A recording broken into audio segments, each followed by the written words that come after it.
Dans cette vidéo, je vous explique comment je suis totalement tombé amoureux d'une montre chronographe, pourquoi est-ce que je disais toujours que les montres chronographes c'était pas mon truc, pourquoi les montres chronographes sont en généralement beaucoup plus chères qu'une montre simple à 3 aiguilles, et tout ça en vous présentant deux superbes montres que j'ai ici.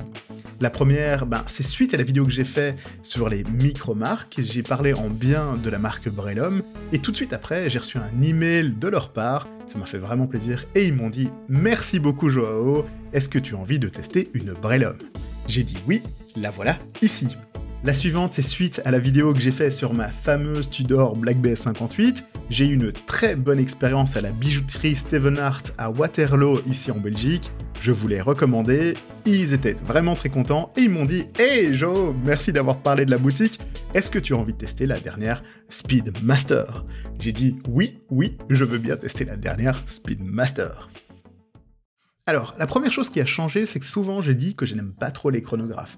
Parce que j'aime sentir ma montre vivante, j'aime les montres mécaniques pour ça, donc j'aime voir cette trotteuse avancer à toute vitesse sur le cadran. Alors je sais qu'il y a souvent une petite trotteuse, mais on la voit vraiment à peine, donc comprenez-moi. Et donc l'autre point aussi qui me dérange, c'est que souvent une chrono, c'est vraiment pas très utile en fait. Parce qu'on se dit de nos jours que tu vas jamais chronométrer quelque chose avec une montre chrono.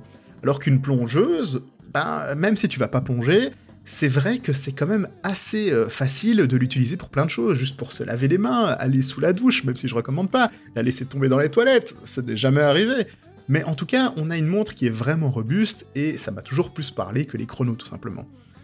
Mais j'ai commencé à changer d'avis, là, parce que je suis vraiment tombé amoureux de ces deux montres-là, et la première qui m'a vraiment impressionné, finalement, c'est cette Brelum.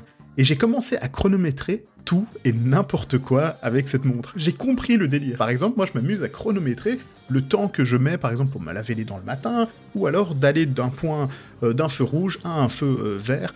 Et je me suis jamais posé ce genre de questions, mais maintenant que j'ai ces montres-là, j'aime bien rigoler et les utiliser pour ça. Alors l'autre point qui fait que je ne parle pas souvent des chronos, c'est tout simplement le fait que c'est assez cher en fait. Donc c'est pour ça que je recommande davantage, par exemple à un débutant qui n'a pas encore eu sa première montre mécanique, de partir par exemple sur une Seiko à 200 €. Je sais qu'il n'y aura pas de problème avec ce genre de montre, c'est des montres solides, ils n'auront pas de mauvaises surprises. Et puis effectivement, si la personne apprécie cette expérience avec des mécaniques, là oui, on peut recommander des montres chrono.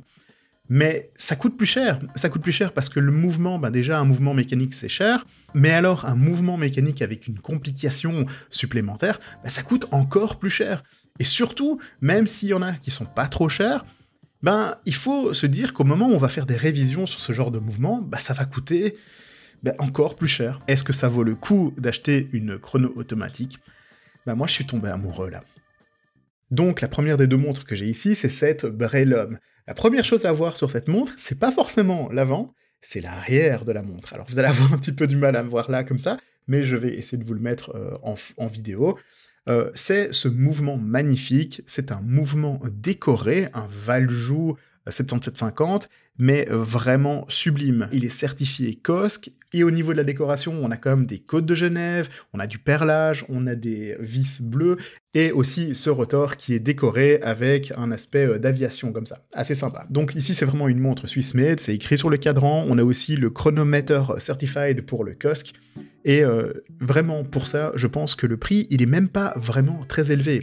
Ça coûte 2500 €, ça paraît beaucoup, c'est plus ou moins au même niveau par exemple que une Longines chrono, mais honnêtement, vu l'effort avec ce mouvement décoré ici, et ce verre bombé là derrière qui permet de voir le mouvement, et qui va être un peu difficile, je vais essayer de vous le mettre ici en vidéo, mais ça permet de vraiment voir le mouvement décoré, donc ça se fait vraiment plaisir.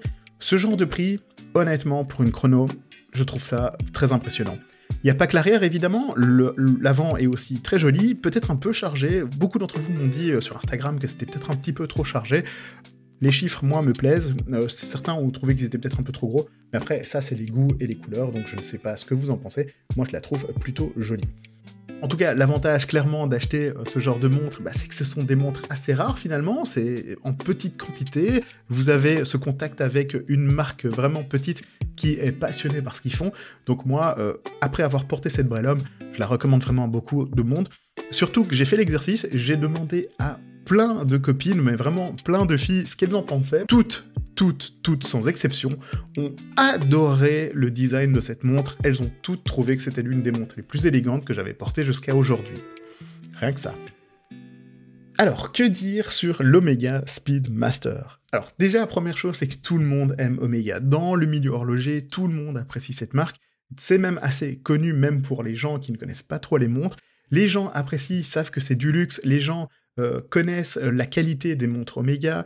Ils ont des modèles iconiques, ils sont connus dans certains films d'agents secrets. Honnêtement, Omega, c'est la marque un peu populaire, le cool kid en horlogerie. Alors, que dire de cette nouvelle Speedmaster? Alors déjà, c'est une Speedmaster qui a été inspirée par la Speedmaster de 1969, qui a participé à la mission Apollo 11 pour ceux qui ne savent pas. Donc, cette version n'a pas forcément beaucoup de différence par rapport à la version précédente. Quelques touches sur le cadran, le nouveau bracelet et un nouveau mouvement. Il faut savoir qu'il y a plusieurs versions de cette Speedmaster. Il y a la version avec verre et salide, qui est un verre un peu plexi comme à l'époque. Il y a un fond vissé qui n'est pas transparent derrière, mais c'est aussi encore une fois comme à l'époque, donc c'est un peu peut-être la version un peu plus historique. Et puis il y a cette version-là avec un verre saphir, un logo appliqué, un bracelet un peu plus bling bling, je reviens tout de suite, et un fond transparent qui est sublime, qui permet de voir ce beau mouvement en action. L'une des grosses nouveautés, c'est effectivement ce nouveau mouvement qui est certifié METAS. Donc METAS, c'est vraiment de la certification assez poussée chez Omega. Donc une précision très forte entre 0 et plus 5 secondes par jour, ça c'est vraiment impressionnant, et une résistance accrue aux champs magnétiques, et tout ça fait que c'est un mouvement nouveau, élégant, sublime et vraiment performant. Un grand oui à Omega pour ça. Aussi, maintenant, parlons de ce bracelet, le bracelet qui est tout nouveau, que certains d'entre vous n'apprécient absolument pas, j'ai vu ça. Alors, certains n'aiment pas le bracelet, et certains n'aiment pas le fermoir. Pourtant, moi, je trouve que ce fermoir est sublime. Honnêtement, j'ai rien à redire dessus, il est juste incroyable. C'est peut-être pas le meilleur fermoir que j'ai eu, par exemple, je préfère celui de Mac Black Bay, mais il est élégant, exceptionnel, moi je trouve, donc je vois pas trop ce que vous avez contre le fermoir, donc si vous voulez m'en dire un peu plus dans la section commentaires, n'hésitez pas. Par contre, le bracelet, moi je l'adore, ce design est super élégant, et puis ici l'entrecorne est de 20 mm, et il descend à 15 mm, ça c'est juste génial, la montre est facile à porter, parfaite sur le poignet, aucun problème, vraiment discrète. L'unique différence entre la version Essalite et la version Saphir, c'est que ici, donc les liens sur la version Essalite sont brossés, et sur la version Saphir sont un peu plus bling bling, ils sont polymiroirs. La vérité, c'est que je suis tombé complètement amoureux de cette montre. Mais alors, complètement. J'ai eu un coup de foudre, je sais même pas vous l'expliquer. De base, je suis pas trop fan de chronographe. Celle-ci m'a juste plu, mais tout de suite. J'avais peur des 42 mm, avec ce bracelet, c'est juste pas un problème. J'avais peur qu'elle soit ennuyeuse, parce que souvent, j'en ai parlé de la Speedmaster, j'adore cette montre, j'ai toujours aimé l'esthétique de cette montre, mais elle m'a jamais vraiment fait rêver, je la trouvais beaucoup trop facile en fait. C'est la montre que tout le monde a, c'est un peu ennuyant.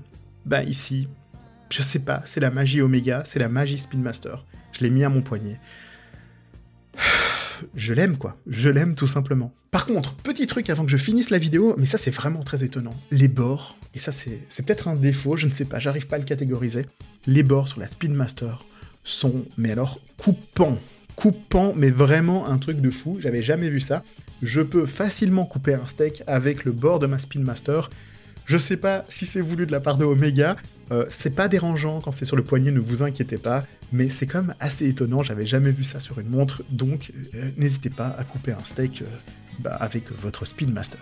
Je vous dis au revoir, j'espère que vous avez apprécié, mettez en commentaire, mettez un pouce, abonnez-vous, enfin vous savez, au revoir, salut tout le monde.